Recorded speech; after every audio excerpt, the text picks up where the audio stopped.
السلام عليكم ورحمة الله. ايه رأيكم النهاردة نعمل كيكة جميلة زي ما انتم شايفين كده، غرقانة بصوص الشوكولاتة وبمكونات بسيطة جدا على فكرة، ومتوفرة في اغلب بيوتنا المصرية البسيطة. يلا نشوف عملناها ازاي. هنجيب هنا عندي بولة او اي حاجة بس غويطة شوية، هننزل فيها بمقادير الكيكة البسيطة اللي هي كوباية حليب او كوباية لبن بدرجة حرارة المطبخ عادي، وكوباية سكر، ونص كوباية زيت نباتي او زيت يعني يكون كويس شوية. وهنبدأ نضرب الكلام ده كله كده على ايدينا كويس. وبعد كده نزلت ب3 معالق كبار من الكاكاو، انا هنا مستعملة كاكاو محلى عادي مش كاكاو خام. هنبدأ نقلب فيهم كويس وهنشيل كوباية من الخليط ده على جنب. هنا بقى انا كان عندي شوكولاتة عادية خالص، اللي هي الشوكولاتة اللي بتتباع في السوبر ماركت ديت. سيحتها بس كده على حمام بخار، هي يعني طلعت تقيلة مني شوية، فحطيت معلقة منها على الخليط اللي هو هسيبه في التلاجة ده. بقية الكمية بقى هنزل عليها بكوبايتين من الدقيق، وباكو من البيكنج باودر، ورشة ملح صغيرة. وهنبدأ نقلب الكلام ده كله مع بعضه.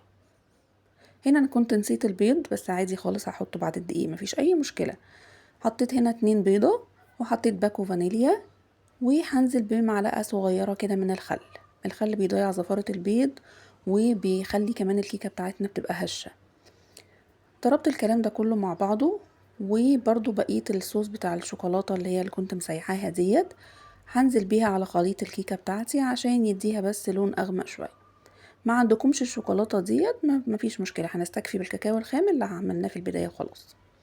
هنا عندي القالب بتاعي اللي هدخله الفرن، بطنته بمعلقة سمنة ورشة دقيق، وهنزل عليه بالخليط بتاعي بتاع الكيكة. طبعا من البداية خالص انا كنت مولعة الفرن فوق وتحت عشان يسخن.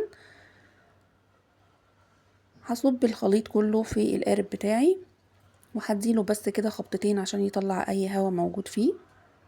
وهدخله الفرن، طبعا هطفي الشواية، هدخله الفرن ساعة الا ربع. ده كده منظره بعد ساعة الا ربع. هنبدأ بس ننزل فيه سكينة او خلة سنان او العود بتاع شيش طاووق، اي حاجة بس عشان نطمن ان العجين بتاعي من جوه استوى كله.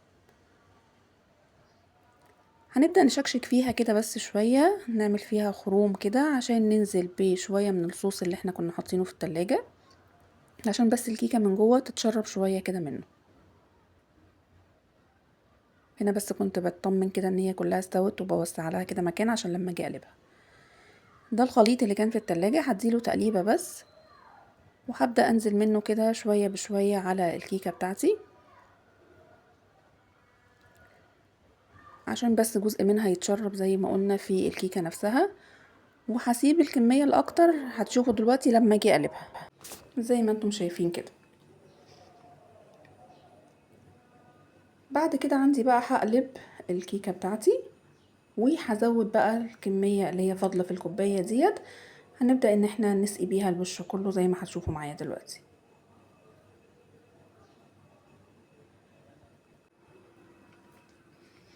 ده منظر الكيكة بتاعتي بعد ما قلبتها.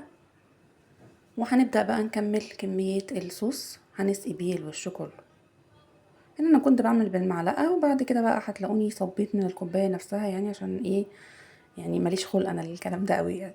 التزيين بقى والكلام ده طبعا يرجع لكم يعني. شايفين الصوص؟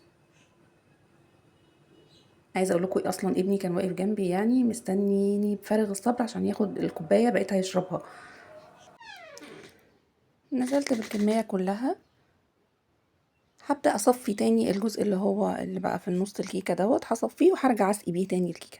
يعني هنا انا صفيته اهوت الجزء اللي دخل في الدايره اللي في النص دي، وهرجع ازود بيه تاني الاجزاء اللي ما وصلهاش من الصوص بتاعي.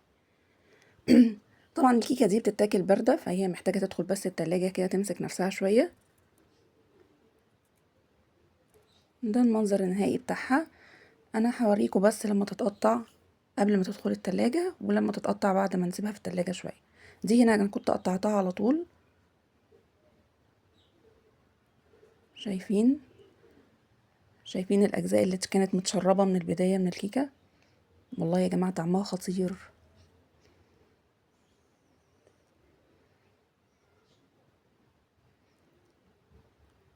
بعد كده بقى هسيبها ترتاح في التلاجة شوية.